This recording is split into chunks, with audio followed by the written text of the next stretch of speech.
Gonzalo Abella es el candidato presidencial por Unidad Popular. Maestro, buen día, gracias por acompañarnos. Buen día, una enorme alegría de estar con ustedes, retomar un diálogo con ustedes. Es así. Que yo disfruto mucho. Porque... ¿Usted le cree a la gente con los mensajes? ¿La gente dice la verdad siempre o es media mentirosa? A ver, hay dos cosas. Yo tengo una infinita confianza en un pueblo organizado que recupera su destino, porque cuando la gente cree en un proyecto, sea barrial, sea social, sea político, de la gente aflora lo mejor.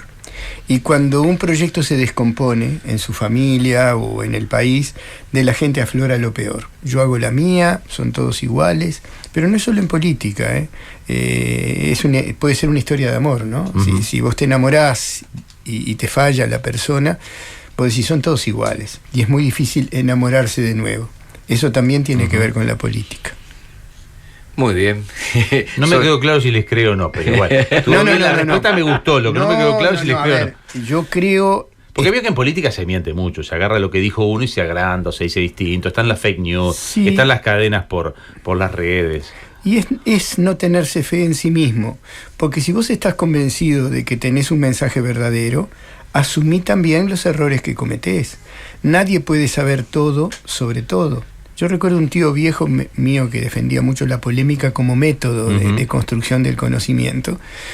Nosotros lo defendemos en política y lamentamos que no haya habido más polémicas, más debates. Pero decía, lo peor que te puede pasar en un debate, decía este tío mío, es ganarlo todo, porque entonces no creciste. No identificaste tus propias insuficiencias. Sí, bueno, eso es un mensaje muy bueno, tal vez de otro tiempo. Mi padre nos decía cuando se enojaba con nosotros, mi padre era muy mayor con respecto a nosotros, digo muy mayor, es decir, si yo cuando nací él tenía 40 años, yo cuando tenía 18 ya él estaba en 60 años. Claro. Digo, era una diferencia. Y sobre todo en las décadas aquellas del rock y todo eso, era una diferencia. Pero él se enojaba con nosotros y decía, bueno, ya está. La mente es como un paracaídas, nos decía. Si no se abre, no sirve para nada. Ah, eso es verdad también. No sé dónde sacó esa frase, pero él...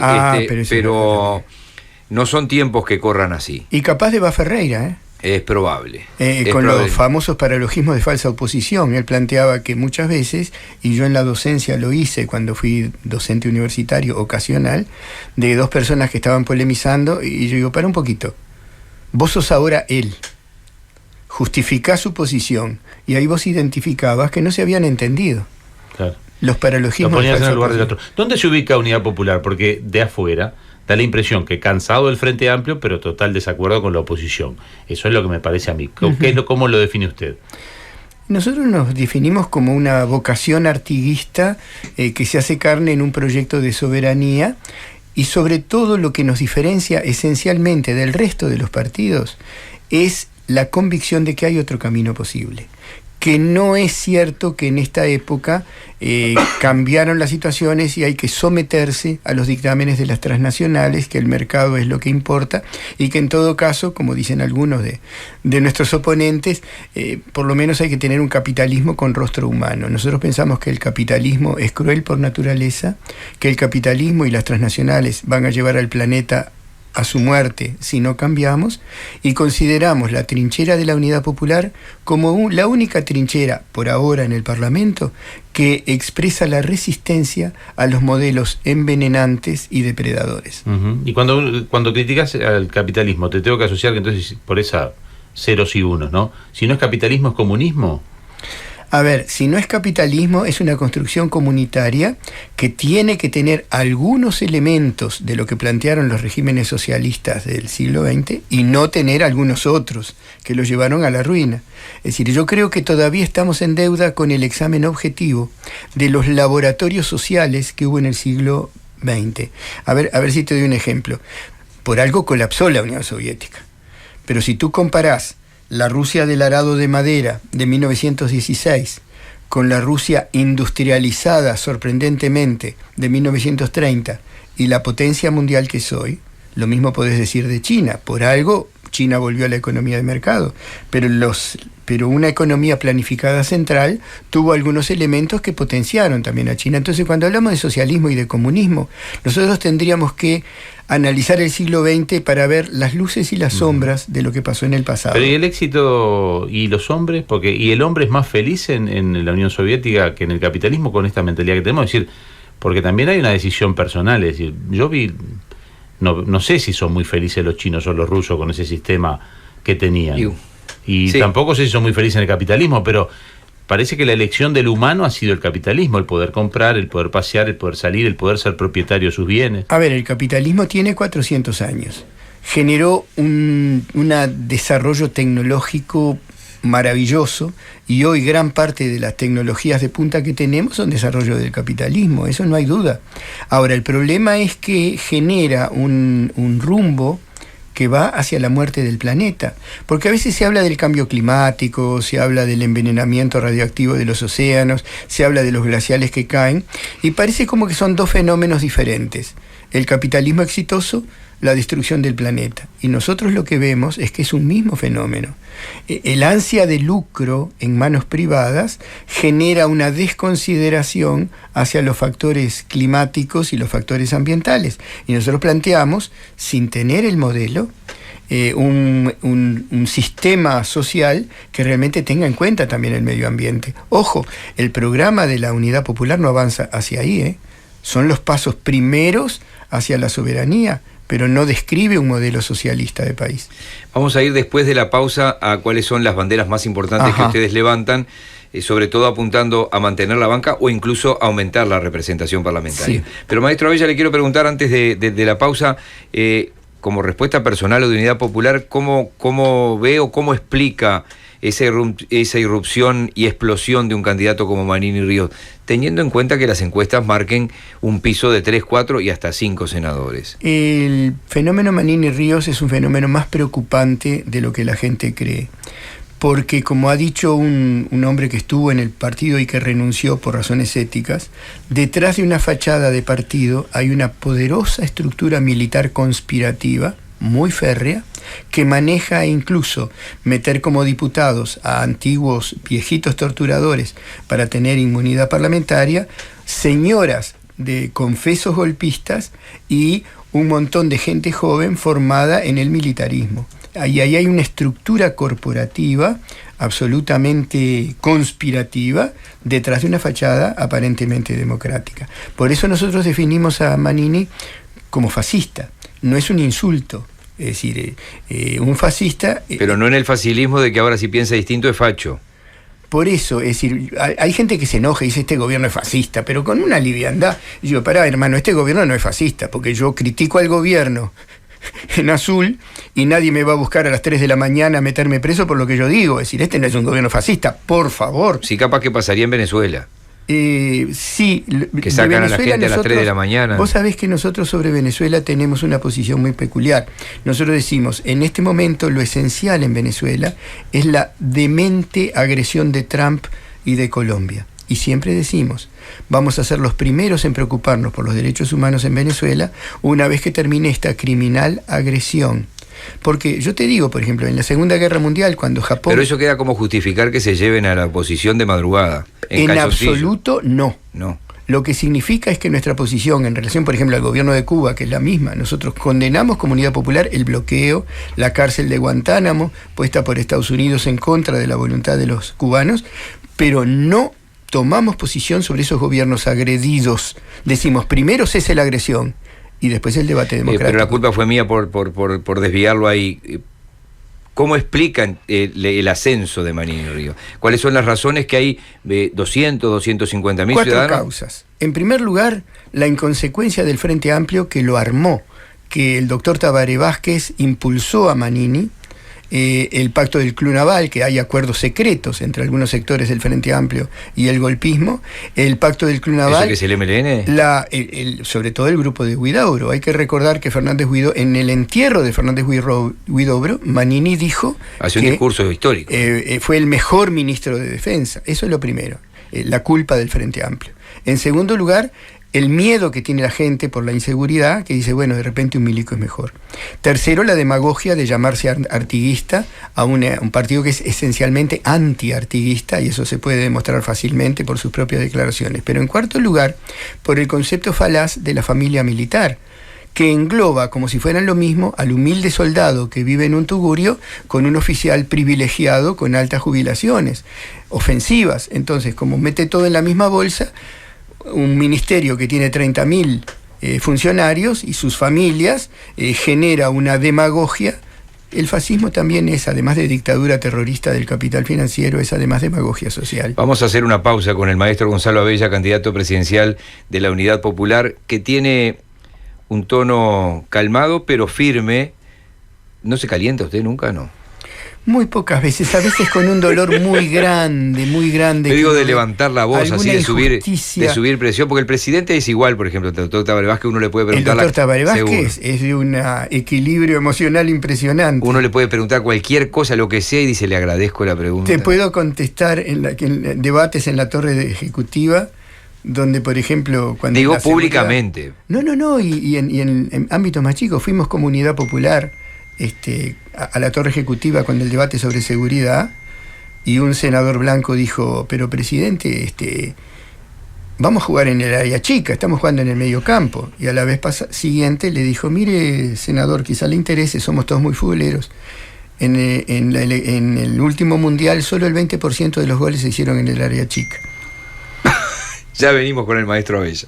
Poder Ciudadano Radio, indispensable para poder opinar. Nos está acompañando el maestro Gonzalo Abella, candidato a la presidencia por Unidad Popular, y había quedado pendiente, Jorge, algunas de las banderas que levanta Unidad Popular como temas a tirar arriba de la mesa en el Parlamento Nacional en caso de mantener la banca o incluso de tener más bancas. Bueno, la pregunta es importante por la siguiente razón. Una bancada minoritaria puede ser en el marco de concertaciones de otros partidos, puede ser predicar en el desierto. Uh-huh. Pero una bancada minoritaria que entra en sintonía con un fuerte movimiento de opinión pública, esa bancada minoritaria puede transformar la minoría en mayoría para un hecho circunstancial. Creo que esa es la experiencia de nuestro único diputado. Por ejemplo, el tema del clínicas. Había una cierta resignación de que se iba a manejar fondos privados para mejorar la estructura del hospital de clínicas. Nuestro diputado propuso sacar algo de la subvención a la cerveza y orientar esos recursos hacia clínicas. Nadie se opuso. Ahora, si no hubiera estado nuestro diputado, tampoco nadie lo hubiera propuesto. Igual terminó saliendo eso. Sí, el menos dinero del esperado, pero todas las partes de calderas del hospital de clínicas se hizo por obra pública, por el Ministerio de Obras Públicas, gracias a esta propuesta. Porque habían hecho propuestas de vivienda que también parecía que venían y después quedaron trancadas. Bueno, es otro momento interesante que muestra la importancia de la bancada de la Unidad Popular. Nosotros hicimos un proyecto de plan de vivienda al mismo tiempo que apoyamos a Fugbank, ¿no? Y el 2%, al mismo tiempo que valoramos todos los proyectos para los más desposeídos que se hagan en vivienda, para aquellos sectores de trabajadores que pudieran responder con el 10% de sus ingresos familiares a una construcción de vivienda por obra pública y descentralizada, daría trabajo en todo el país. Era de tal sentido común que logró sintonía con un fuerte movimiento ciudadano desde Rocha a Bella Unión, quiero comprar mi casa, que no tuvo nada que ver la Unidad Popular en construirlo. Era un movimiento que existía. Y ese movimiento identificó este proyecto como interesante y movilizó ómnibus y ómnibus que fueron al Parlamento. Entonces se votó en diputados y se logró que un solo diputado de la Unidad Popular lograra la aprobación. Pero después pasó al Senado, donde no tenemos representantes, se encajonó, se modificó, se tergiversó totalmente. Yo te digo una cosa, con el entusiasmo ciudadano que había, si hubiéramos tenido un solo senador, salía ese plan de vivienda. Una mujer de Tacuarembó me dijo indignada, dice, bueno, ahora estos 31 señores, y yo le digo, y señoras, sí, van a decidir, todos tienen casa, que nosotros no podemos tenerla. También se les recriminó que la investigadora de Venezuela no salió porque faltó el voto de ustedes. Bueno, en general nosotros votamos casi todas las investigaciones de la oposición, tanto es así que mucha gente del Frente Unificado le hacen el juego a la derecha. Lo que propuso Trovo no lo votamos por lo que había en la letra chica, que es lo que no se divulgó. Formar parte del cerco a Venezuela cuyo gobierno tiene que caer. Fue en los momentos en que un dron, no sé si ustedes recuerdan, explotó muy cerca de la cabeza de Maduro. O sea que había un hostigamiento desde Colombia y desde Trump para invadir Venezuela. ¿Pero una investigadora tiene letra chica? Una investigadora tiene letra chica.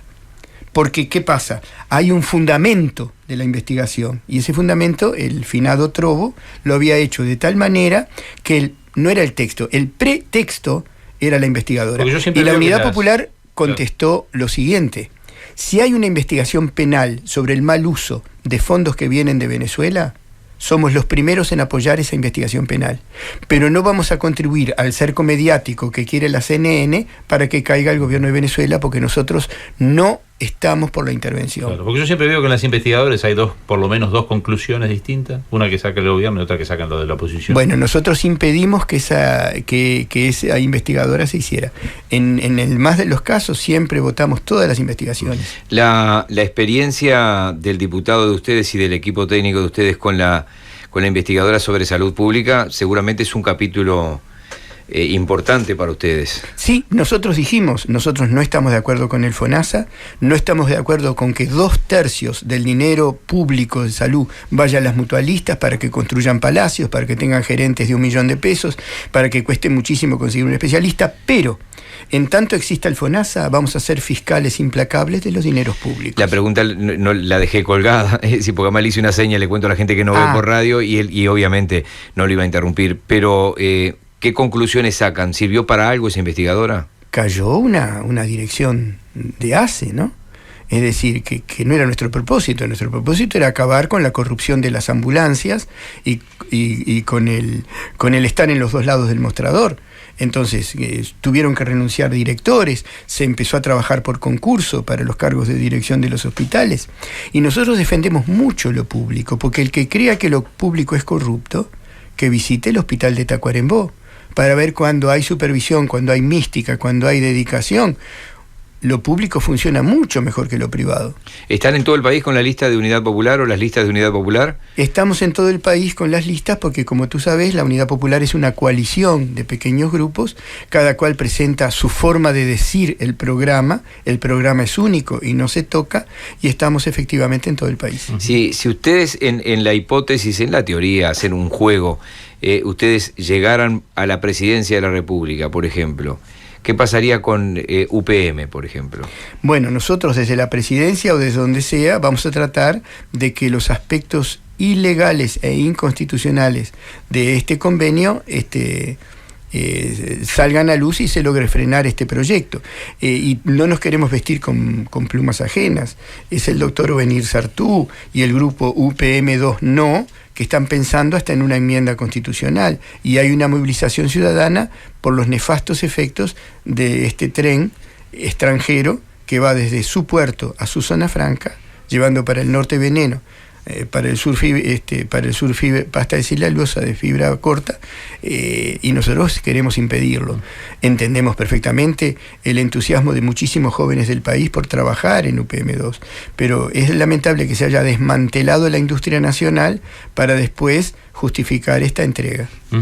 Que veo que está el debate por el aviso que puso el Partido Nacional mostrando lo que no hizo el gobierno, o lo que desde el punto de vista nacional son los desastres del gobierno. Cuando ven ese tipo de situaciones, ¿qué tan críticos son ustedes del gobierno del Frente Amplio? ¿Qué tanto dicen, esto no es así? ¿En qué posición se coloca Unidad Popular?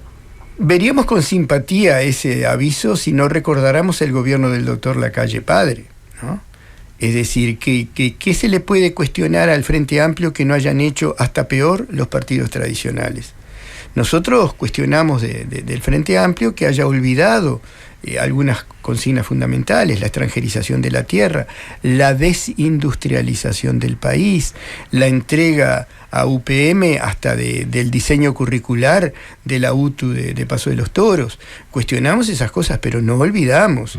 El proyecto, por ejemplo, si nosotros nos duele que UPM2 meta sus manos en un programa curricular, pensamos que es muchísimo peor el proyecto de Talvi de EDUI 21, que es la privatización total.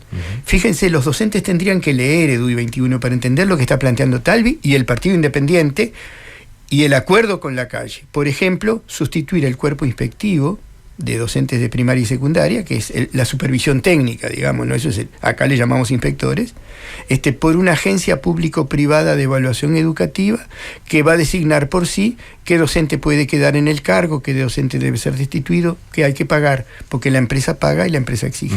¿Y qué tanto opina cuando el Frente Amplio hace su publicidad, que como es publicidad, del estamos todo bien, hicimos bien esto, bajamos la indigencia, bajamos la pobreza, mejor educación, mejor salud?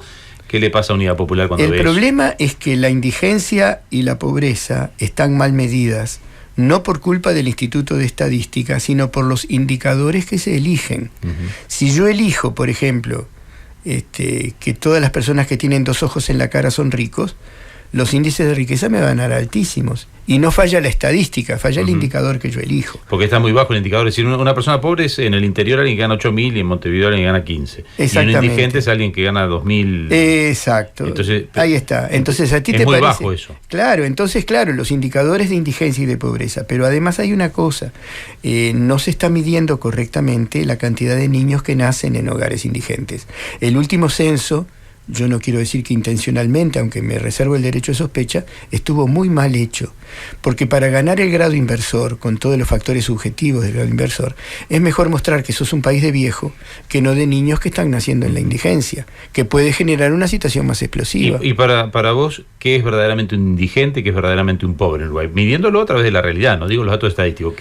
¿Cuál es el límite del indigente? ¿Sabes cuál es el pobre? El que ha perdido la facultad de soñar.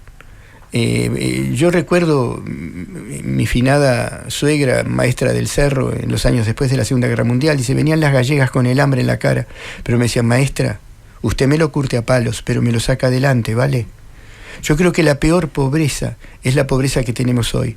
Dinastías de perdedores, donde, como dice una maestra, si tiene el hijo mayor en un establecimiento penitenciario, el del medio en el INISA, que el niño chico sea abanderado o tenga un certificado de discapacidad mental, le sirve más lo segundo porque el MIDES paga más. Para mí eso es lo más atroz de la pobreza. Sí, pero eso es un poco un Uruguay que se ha ido perdiendo. ¿Y por qué se ha ido perdiendo? Es una buena pregunta. ¿Por qué una señora de Tacuarembó me dice, tengo 4 años de escuela rural y leo mucho mejor que mi nieto que está en segundo liceo? ¿Qué tiene que ver con eso el Plan Ceibal? ¿Por qué nadie evalúa el Plan Ceibal que tiene 15 gerentes de 250.000 pesos cada uno de sueldo mensual? ¿Qué impacto ha tenido el Plan Ceibal? Entonces, cuando escuchás que te dicen las cifras positivas de la educación, tampoco estás de acuerdo. La educación ha caído en todo, pero además hay una cosa terrible que presiona este gobierno y que mucho más lo haría Talvi o Lacalle, de anular la repetición, prohibir la repetición en ciertos tramos. Ahí me sale el maestro viejo que soy. Un niño inmaduro que vos lo haces pasar, es condenarlo a que oiga chino el año siguiente. Vos lo haces repetir, se siente exitoso porque domina las técnicas correspondientes a ese año y es un futuro triunfador porque va a hacer las cosas con alegría. Es una monstruosidad que por tapar la dura realidad que tenemos se prohíba repetir a los niños. ¿A ustedes ese grado inversor no les preocupa? Porque en realidad, ¿qué postura tienen con respecto a la deuda? Primero, el grado inversor para la persona es lo que tenés en la heladera y lo que te falta. Es decir, recordar que este gobierno legalizó la marihuana e ilegalizó el churrasco. Ese es el grado inversor. Pero desde el punto de vista de la deuda externa, nosotros decimos, hay una parte de la deuda externa que hay que pagarla. Y hay una parte de la deuda externa que no hay que pagarla, que es la que no se habla. Por ejemplo, estamos generando deuda externa por comprar a los parques eólicos privados una energía cautiva que el Estado se comprometió a pagar a un precio de oro por muchos años. O por lo menos más cara que la que genera la represa, ¿no? Exacto. Porque es más barata que la de combustible igual. Exacto. Entonces, tenemos una deuda cautiva hacia gente que muchos de ellos propietarios son deudores contumaces del Banco República, que dejaron embarcada un montón de gente cerrando empresas y todavía después recibieron préstamos del Banco República por el 70% de su capital inicial. Ahí está incluyendo el amigo de Mujica. Por ejemplo, el amigo de Mujica. Entonces nosotros, esa deuda externa, creemos que no hay que pagarla. Muy bien, la lista principal, ¿cuál es? ¿El número? ¿O son muchas? Si vos la Unidad Popular tiene varias listas, porque tiene varias historias. Perfecto. Por ejemplo, ahí está la lista del ingeniero Kramerman, por ejemplo, ¿no? Que es un recién llegado, que él dice que sufrió muchísimo en dejar el frente, que es la 565, Compromiso Socialista. Tenés la lista de nuestro diputado, que como diputado nos representa a todos. Es el 26 de marzo. Pero como candidato va en una sola lista. el 26 de marzo 326. Tenés la lista del viejo Partido Comunista Revolucionario, una escisión ética del viejo Partido Comunista, que es la lista 960. Tenés un partido que nunca integró el Frente Amplio y que es nuestro, que es el Partido Humanista, que son seguidores de Gandhi, del pacifismo, y que es la lista 1969. Entonces, la diferencia está en los matices sobre cómo expresar un programa, pero el programa es común. Estratégicamente para un partido chico no es buena idea tener tantas listas. No terminan perdiendo ahí en los piquitos, no terminan perdiendo votos, no les cuesta más. ¿Sabés lo que pasa? Que la Unidad Popular es un acuerdo programático para una etapa del proceso que llamamos de liberación nacional y de soberanía. Pero nosotros creemos que eso tiene que ser acompañado de una segunda etapa de construcción socialista. Y ahí hay distintos enfoques en la Unidad Popular. Creo que es legítimo que esos enfoques se expresen en tanto no se toque el programa, que tenemos nuestros propios mecanismos democráticos para eventualmente profundizarlo. Muy bien, maestro Gonzalo Abella, muchísimas gracias por hoy. La verdad que paso muy bien en estas charlas, y muchísimas gracias por el espacio, que para nosotros es vital. Poder Ciudadano Radio. Periodismo responsable y riguroso.